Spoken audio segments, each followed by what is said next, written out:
और जो इस अमर कथा को सुनता है वह अमर हो जाता है। तो जब कथा संपन्न हुई, भगवान शंकर के नेत्रें खुले और माता ने कहा कि मैं तो कुछ क्षण के लिए वंचित हो गई थी। तो उन्होंने कहा, अगर आपने कथा का श्रवण नहीं किया तो अभी तक हुंगारे कौन भर रहा था।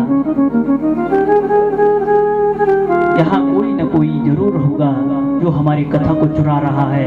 उनकी दृष्टि पड़ी ऊपर एक सुख सावक है। त्रिशूल को आदेश दिया, जाओ इनका श्रृंगार करो। जब वहां पर पहुंचे, त्रिशूल जब जाने लगा, क्योंकि पशु पक्षी भी जानते हैं हित अनहित पशु पक्षी जाना।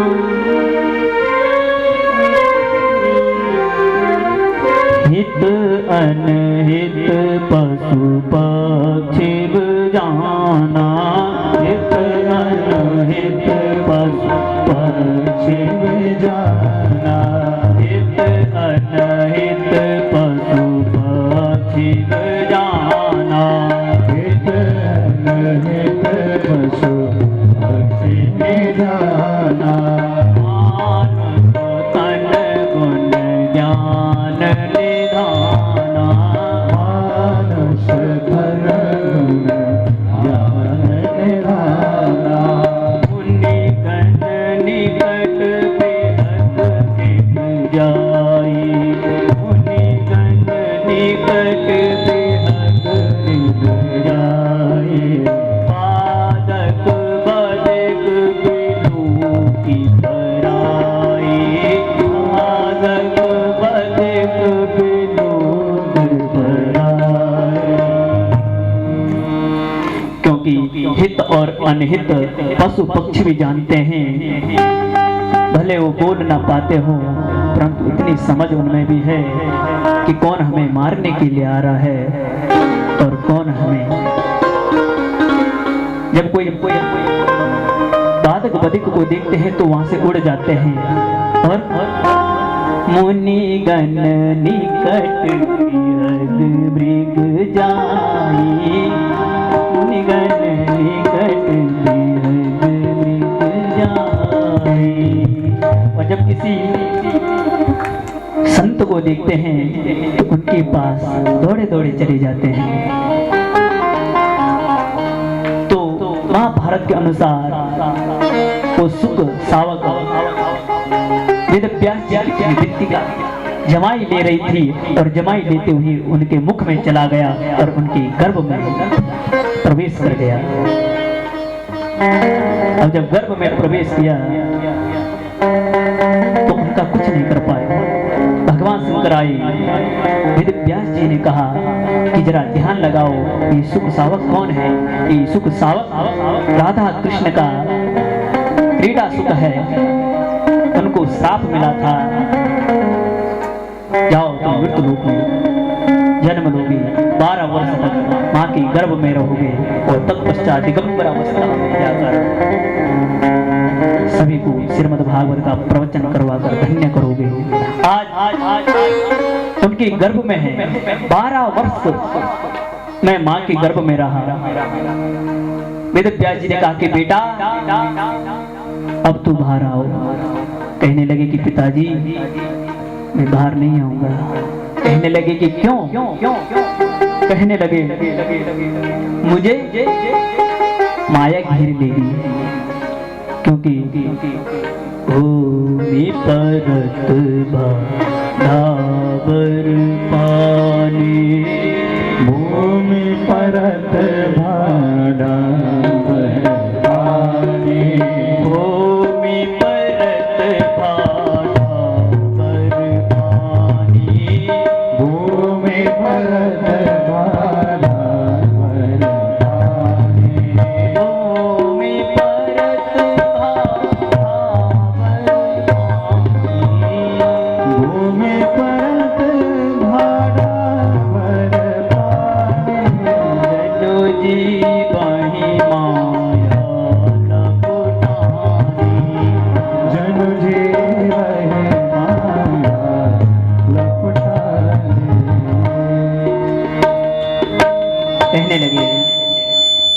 जिस प्रकार आकाश से वर्षा होती है, बूंदें नीचे गिरती है, तो वर्षा जब तक आकाश में है तब तक वो क्या है, वो स्वच्छ है। और जैसे वो धरा पर पड़ती है, भूमि पर घा पर पानी तो वह मैला हो जाती है। उसी प्रकार जीव जब तक गर्भ में है तब तक वह माया घेरती नहीं है। जैसे ही वह जन्म लेता है तो माया का पर्दा उसकी खोपड़ी में पड़ जाता है और वह रोने लग जाता है। और फिर पुनरपि जननम पुनरपि मरणम, पुनरपि जननम पुनरपि मरणम, पुनरपि जननम पुनरपि मरणम, पुनरपि जननम पुनरपि मरणम, पुनरपि जननी जठरे शयना, पुनरपि जननी जठरे शयना। फिर वही गिनौने हरकतें करने लगेगा, वही पाप कर्म करने लगेगा और फिर 84 लाख योनों में भटकता रहेगा। पुनरपि जननम पुनरपि मरणम, फिर से जन्म होगा, फिर से मरण होगा।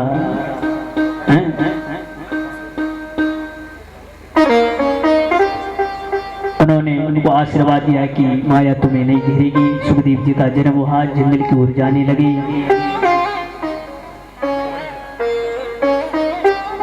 सुखदेव जी जंगल में जाने लगे, सभी वृक्षों पे अपनी आत्मा को समा दिया। अहम सुखो कहने लगी। वेद व्यास जी समझ गई।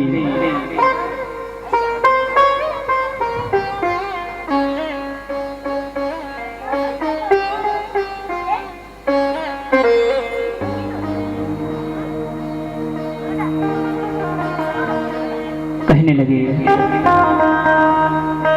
कि श्रीमद् भागवत महापुराण को सुखदेव जी ने परीक्षित को सुनाई।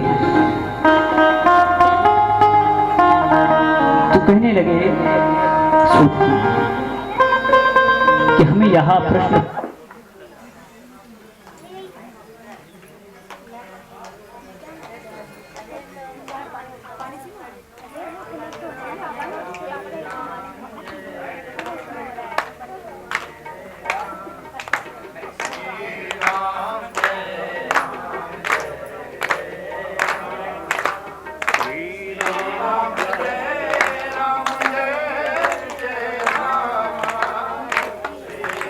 नेताजी को इतना परेशान हो गए लाइफ में।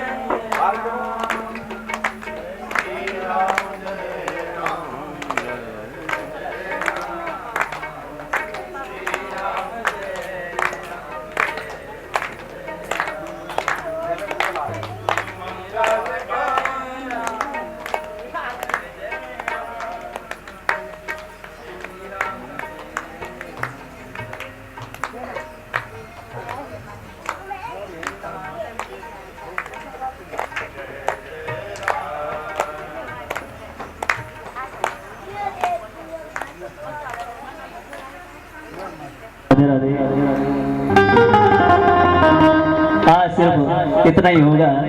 श्री राम जय राम जय जय राम, और यही सुनने को मिलेगा आपको।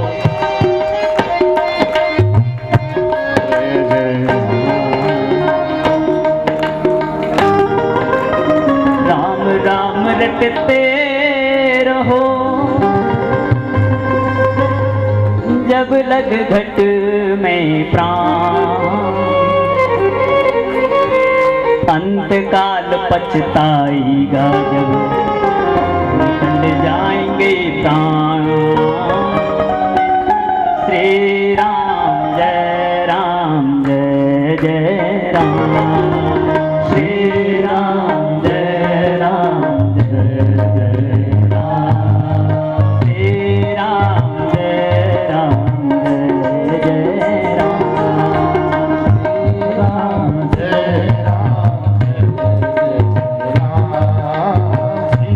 राम जय राम,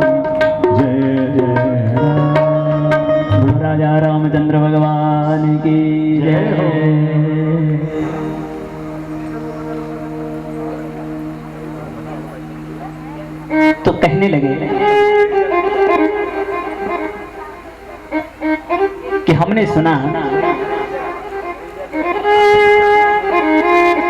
कि सुखदेव जी ने परीक्षित जी को कथा सुनाई और सुखदेव जी उतना ही किसी के समक्ष रुक सकते हैं जितने में कि एक गाय दुही जाती है, यानी कि 5 मिनट या 10 मिनट। तो उन्होंने 7 दिन तक यह कथा श्रवण कैसे करवाई। सगोदोहन मात्रम ही गृहे शूद्रमेधिना अवक्षते महाभाग इति कुर्वास्तदाश्रमम्।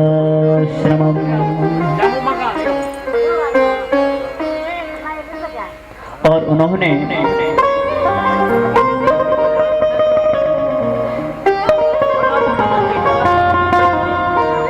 इस कथा का प्रवचन किया। श्री वेद व्यास जी ने इस कथा को रचना की और फिर जाकर अपने पुत्र को इस कथा को पढ़ाया। वेद व्यास जी बहुत दुखी थे। वो दुख इसलिए थे क्योंकि उन्होंने 17 पुराण, चारों वेद का पठन पाठन किया, लिखा, गाया। उन्होंने सोचा कि कलयुगी जीव इतने बड़े वेद को कैसे पढ़ पाएंगे, तो उन्होंने उस वेद के 4 भाग बना लिए। इतने में उनका मन संतुष्ट नहीं हुई। 17 पुराण लिखे, फिर भी उनका मन संतुष्ट नहीं हुआ, अशांत रहे। नारद जी आए, अपना दुख उनके सामने कहने लगे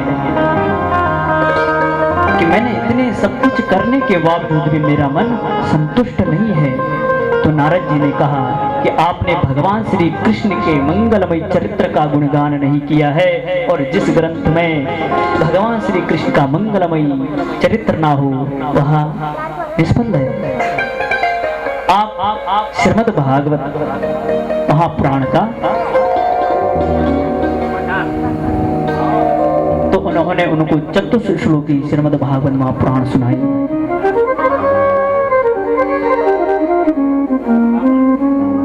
और वही 4 श्लोक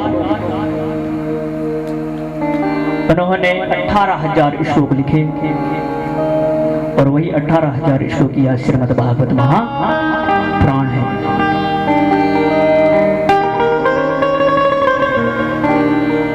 और उन्होंने देखा ये श्रीमद् भागवत परमहंस है और इसे किसी परमहंस को ही पढ़ानी चाहिए।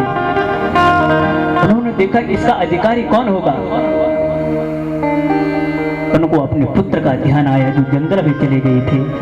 सुखदेव जी का ध्यान आया, तो उन्होंने अपने शिष्यों को एक श्लोक याद कराया अच्छी तरह से, और जाकर सुखदेव जी की समक्ष भेजा जहां पर वो ध्यान में बैठे हुए थे। उन्होंने श्लोक का वाचन किया। पीड़म नटवर वपो कर्णियोर कर्णिकारम विवरदवास कनक कपिसम वैदयन्ती चमाला रंद्रान वेणोर्दर्शुदयः पूरयन् गोपवृन्दे वृन्दारण्यं स्वपदरमणं संगीतकीर्तिः।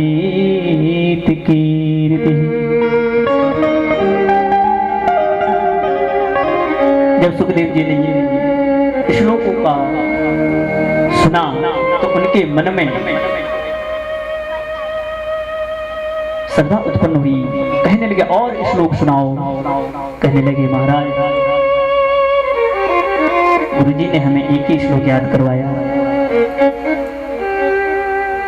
अगर आपको और श्लोक सुनने हैं तो हमारे गुरुदेव जी ने 18,000 श्लोक लिखे हैं। तब सुखदेव जी श्री विद्यापति जी के पास आए, उन्होंने वहां अध्ययन किया। भगवत में सिर्फ इतना लिखा है कि उन्होंने अपने पुत्र को पढ़ाया है।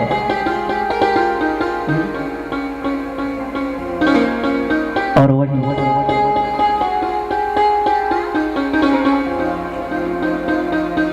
तो कहने लगे ये परीक्षित कौन है। अब जरा 1 घंटा कथा ध्यान से सुनना। कहने लगे ये परीक्षित कौन है। इस परीक्षित के जन्म और कर्म की कथा हमें सुनाओ। छत में छत में तो कहने लगे ऐसी करनी है।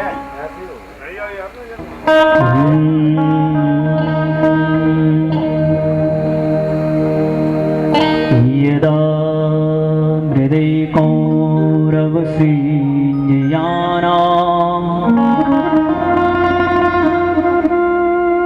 यदा हृदय कौरव श्रीजयाना वीरेश्वतो वीरगतिं गतेषु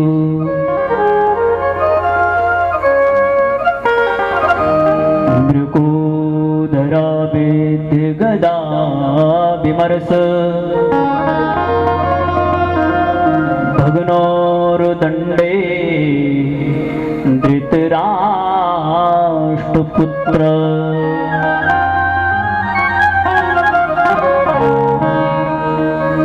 सूत जी कहते हैं उस समय की बात है जब महाभारत का अंतिम युद्ध चल रहा था।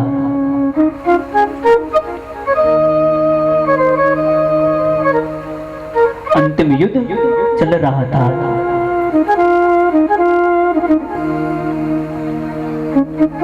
दुर्योधन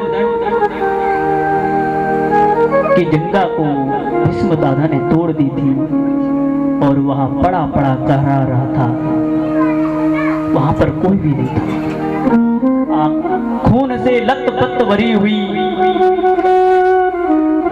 वह धरती और उसमें वह अकेला पड़ा हुआ था। ऊपर से गीद आकर ची ची करते हुए उसे परेशान कर रहे थे, क्योंकि पूरी महाभारत में केवल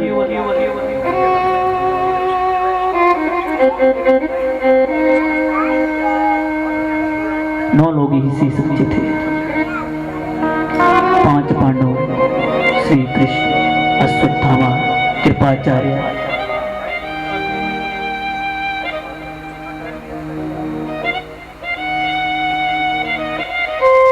और सारे के सारे। उसी समय वहां पर अश्वत्थामा पहुंचे। कहने लगे मित्र क्या बात है, क्यों दुखी है।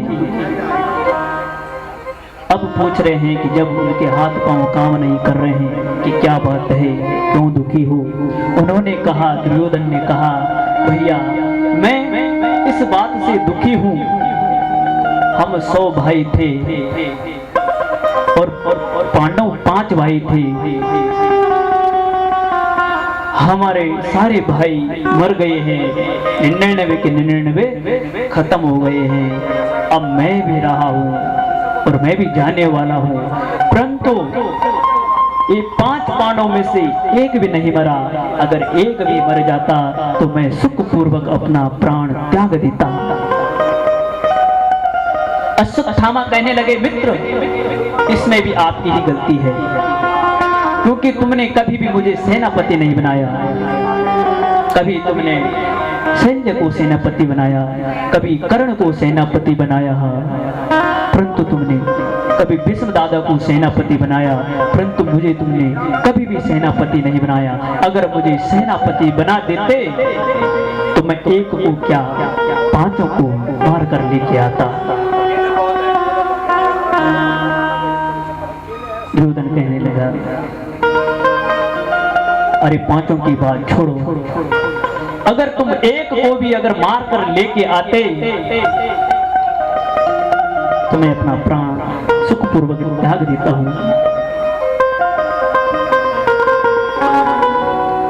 उन्होंने वचन दिया, खून से तिलक लगाया और कहा, मैं 5 को आपके चरणों में अर्पित करूंगा। निकल पड़े। अब अश्वत्थामा सोचने लगे कि 5 पांडव मैं कैसे मारूंगा, जब इतने बड़े बड़े महारथियों ने उनको ना मार पाए तो मैं कैसे मारूंगा। सोचता रहा। एक दिन उनकी दृष्टि रात्रि में उल्लू पर पड़ी। उन्होंने देखा कि रात्रि में उल्लू जागता है और दिन में सोता है, और रात्रि में जाकर वहां कौवे के बच्चों को उठा कर मार रहा था। उनको वहीं से बुद्धि प्राप्त हुई और उन्होंने क्या किया, रात्रि में जहां पांडव थे उनके शिविर में गया। अब भगवान श्री कृष्ण तो अंतर्यामी हैं। उन्होंने 5 पांडवों को शिविर से कहीं अन्यत्र लेके चले गई, परंतु उस शिविर में पांडवों से उत्पन्न 5 पुत्र सोए हुए थे। अश्वत्थामा आया और उन्होंने उनके पुत्रों को मार गिराया और उनका सिर धड़ से अलग करके लेके आए दुर्योधन के पास। कहने लगे, मित्र, मैंने एक को नहीं, मैंने तो 5 को मारकर लेके आया हूं। दुर्योधन कहने लगा, वाह मित्र, कैसी बातें कर रहे हो। वो गाजर मूली की तरह नहीं है कि तुम गए और फटक से काट कर लेके आए। अरे वो 5 पांडव हैं। वो क्या है? 5 पांडव हैं। लाओ मेरे पास उनका क्या प्रमाण है। उन्होंने 5 सिर उठाकर उनके सामने रख दिए। दुर्योधन ने भीम के पुत्र का सिर उठाया, जैसे उसको दबाया, एक कच्चे घड़े की तरह वहां फूट गया। दुर्योधन सोचने लगा, जिस भीम के सिर पर करोड़ों गदाएं टूट जाती है, उनका सिर इस तरह कैसे फूट सकता है। उनको ख्याल आया, जब देखा, अरे ये तो हमारे पुत्र हैं। धिक्कार, अरे मूर्ख, तूने तो हमारा आज सर्वनाश कर दिया। तूने तो उनके पुत्र को मार कर लाया। तुमने तो हमारा इस लोक को नहीं, उस लोक को भी बिगाड़ दिया है। अरे इन्हीं ही पुत्रों का मुझे सहारा था कि कभी चाचा ताऊ कहकर हमें तिलांजलि देते थे, परंतु तुमने आज हमारा कुल ही समाप्त कर दिया। और इतना कहते कहते दुर्योधन ने अपने प्राण त्याग दिए। अब जब प्रातः हुई, प्रातः काल, अब जब द्रौपदी मैया अपने कक्ष में गई तो वहां पर क्या दिखती है?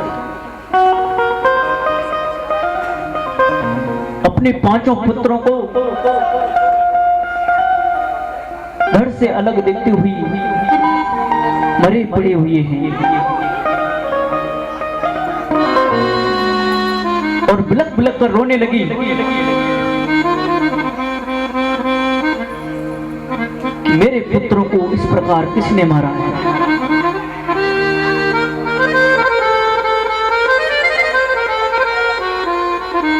माता शिशूना निधनं सुताना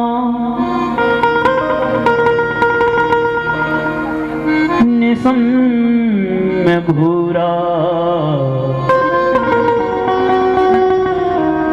परितप्यमानः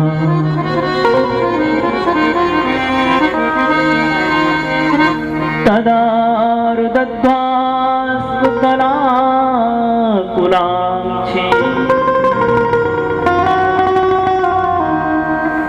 तां सान्त्वयन्ना किरीटमालिः।